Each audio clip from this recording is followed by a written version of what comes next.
Okay, I go by the name Babatunde Olusola Thomas. Yeah, and I got arrested on the 23rd of May.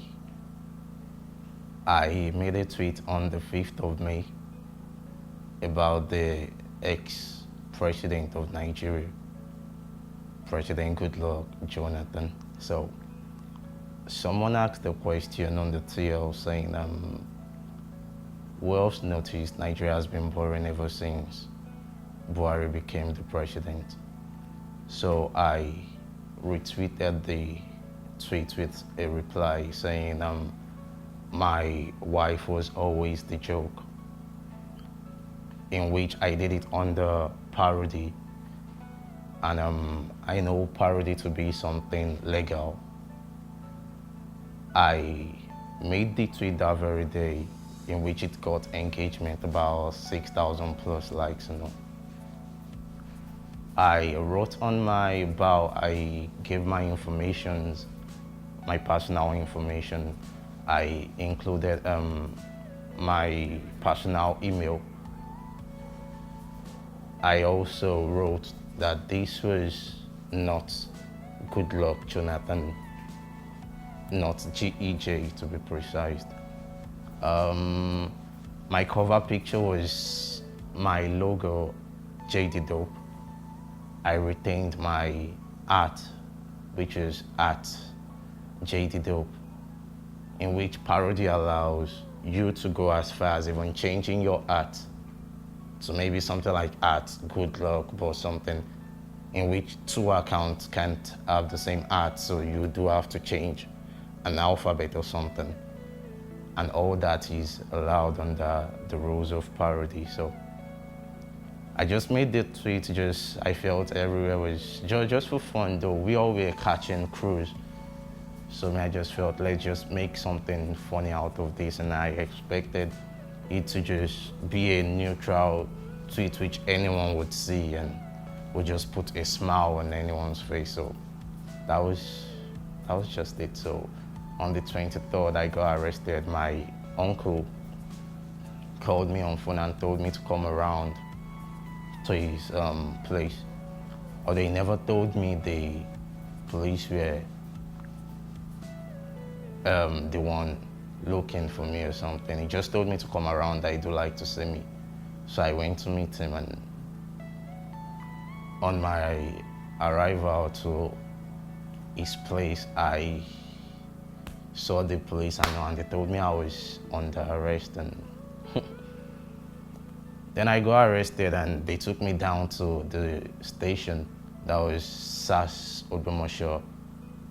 And when I got there, because I kept on asking, what did I do? What was my offense? Why did you come for me? Because I couldn't even think out a crime which I've committed. And I never even thought the tweet was something which would bring about me being arrested. So I never expected it. And we got to the station.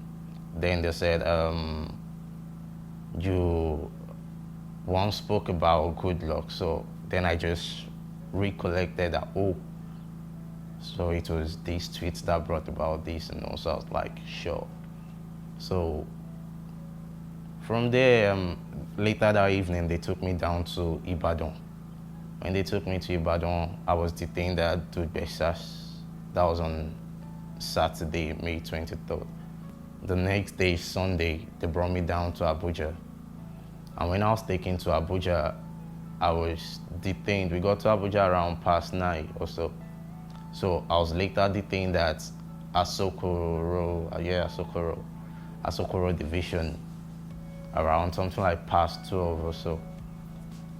And the normal cell ways are something else. I know the way they introduce you or the introduction, the way they accept you, I know they accept you with slaps and tortures.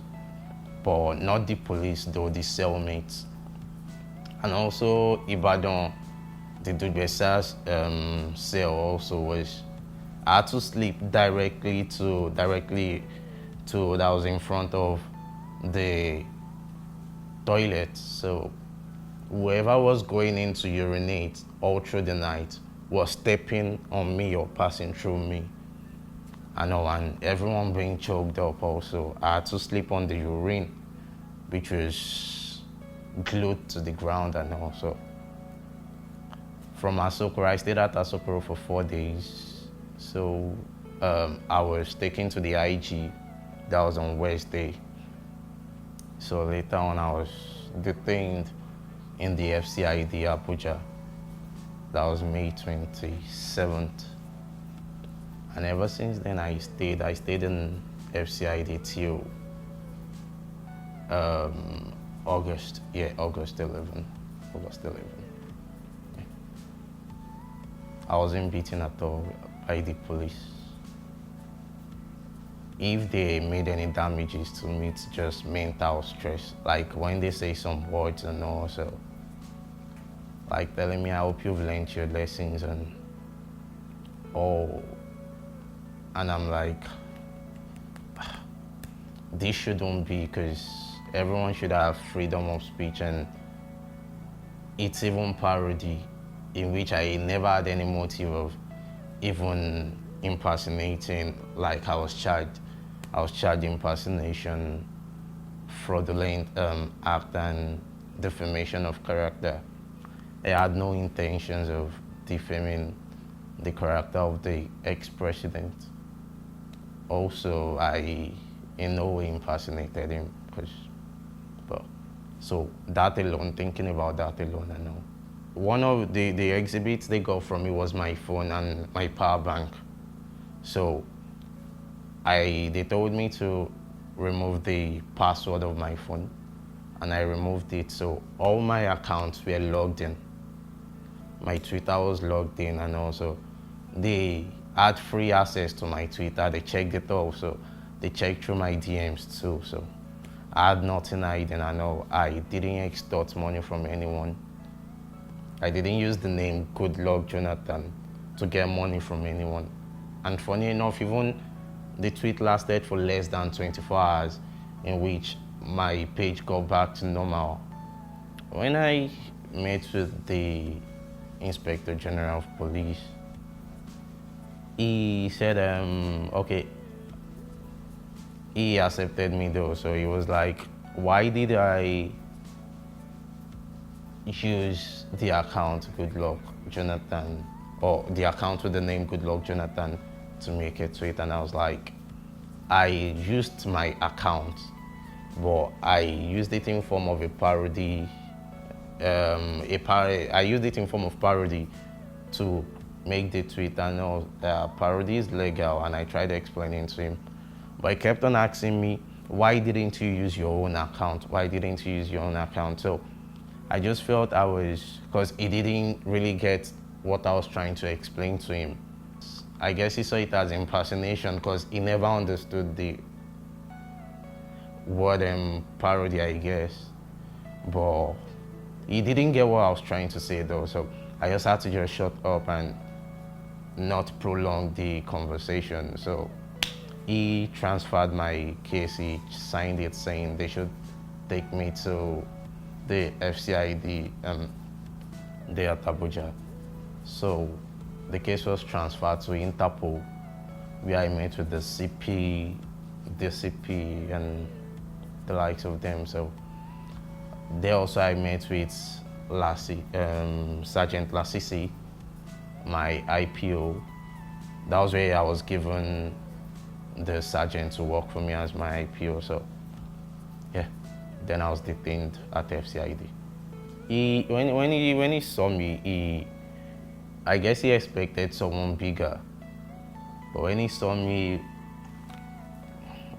like this, and also he had to just talk to me. He never took it so hard on me, knowing that okay, maybe because he didn't see someone that big, someone old, or he just felt, okay, this guy is a young guy, and also he didn't pressure me too much. So I was petitioned through the IG, so I guess he shouldn't have much interest. The only interest he should have through the case was the fact that it was the ex-president who wrote that was his CSO who wrote the petition. So I don't think he has much interest in it. There was this Chinese gold miner. They were two though.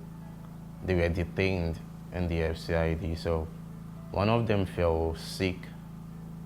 That was it goes by the name Mr Wan.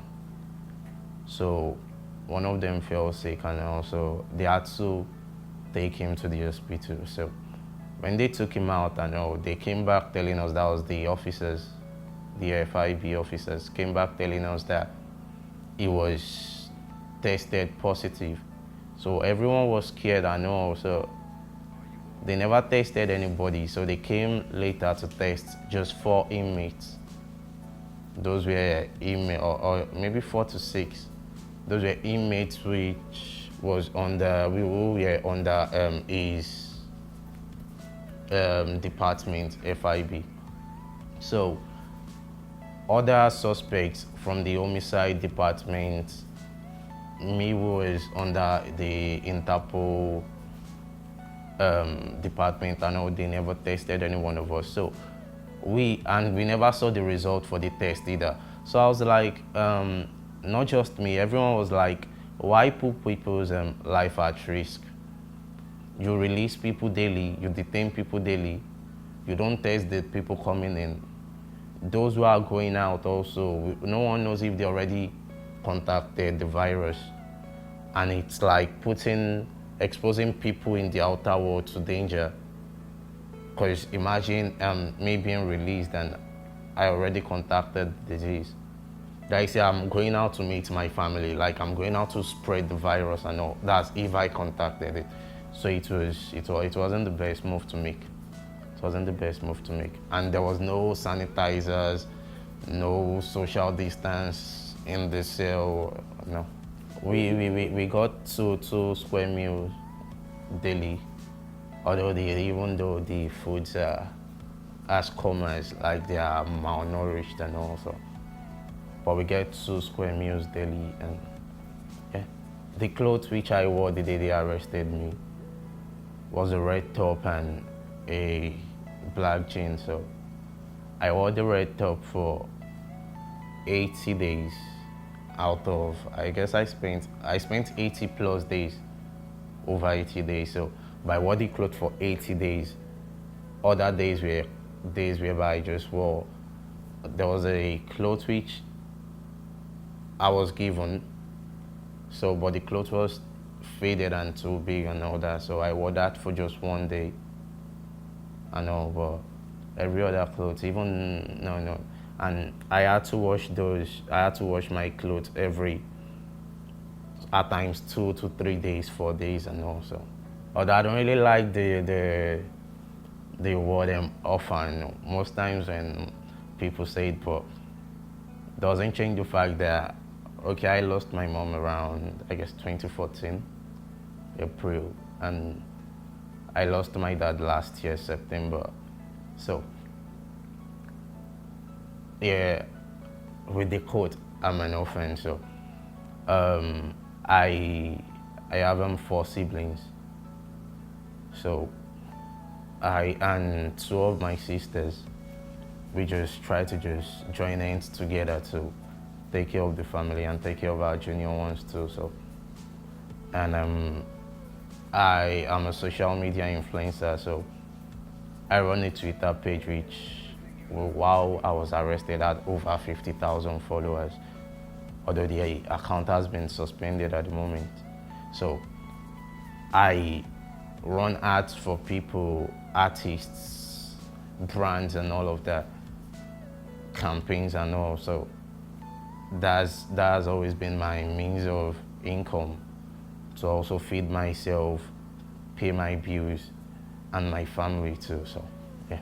While I was in detention, my phone was with the police, because they got my phone as an exhibit. So the phone to them, I guess while running their investigations and all, they had to go through my Twitter and all of that. So, and once Twitter notices an unusual activity on your Twitter account, the account gets to be exposed to the risk of suspension. So it first got restricted whereby they said they noticed unusual activities, so they restricted it. So later it got suspended due to unusual activities which was noticed on the account. Yeah. So the account is no more for now. Things are now, no one's got freedom of speech. Even if you have freedom of speech, freedom after speech isn't guaranteed, I just feel. It's just better for everyone to just find a way, and although we all can run out of the country, but that's how they make things feel. That's the only option they give every one of us. But it's sad though,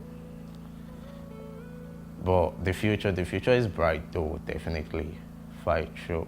Yeah, maybe get a master's after I'm done with school. Not even maybe, definitely get a master's after I'm done with school. And also push for that, yeah. Make impact too, yeah. I won't really blame it on anyone, but I'll just take it as maybe that's how God wanted it to be, so that's what I'll just say, but it was too slow, the whole process was too slow, but maybe that's how God just wanted it to be, that's what I'll just say. Yeah, I'm 22 plus, I should be 23 this year, November.